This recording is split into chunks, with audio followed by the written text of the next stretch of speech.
We want to have a water sector in Illinois, a cluster of companies that help each other, that really help teach us all how important it is to invest in water technology. That's why Governor Quinn said he worked so hard to persuade a water main repair company to open a new office in the northwest suburbs. The Canadian company said it hopes to employ about 50 workers in Elgin next year. That may not make much of a dent in Illinois' worst in the Midwest unemployment rate, a huge problem pushing Chicago to the tipping point, as political editor Mike Flannery reports. Mike? Jeff, those several dozen jobs are certainly nice, but nearly 600,000 Illinoisans are looking for work. Their desperate question, why is the unemployment rate here so much worse than in all of our neighboring states?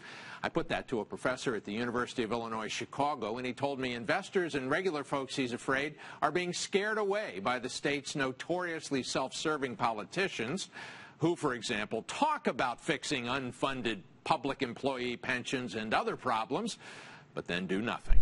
I'm afraid that Illinois is getting a reputation as being a state that cannot function. The perception that individuals are out only for their own gain and only for their own political survival.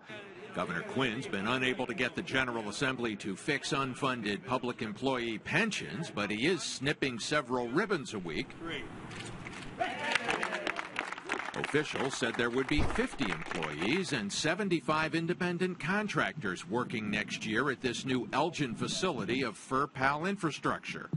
It's a company that puts small robots inside old water pipes to make them like new, without digging them up, thus avoiding street closures and other disruption.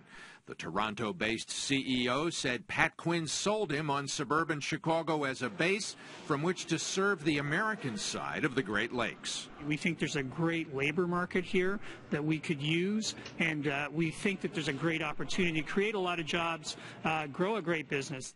Illinois would need to add 800 businesses of this size with about 100,000 new jobs just to bring our unemployment rate down to the national average. We know we have a lot of work to do. We are driving job creation here, and we believe that this economy and the governor's efforts to do job creation will catch up, and we'll see that unemployment rate come down. Why does Illinois have the worst unemployment rate in the Midwest?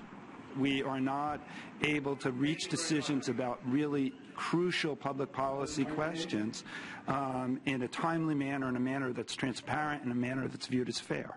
The General Assembly is scheduled to reconvene next week. As for the hundreds of billions of dollars in unfunded public employee pension liabilities, which some believe has become a real job killer here, legislators are expected once again to talk about it, and then, Jeff, to adjourn without doing anything about it.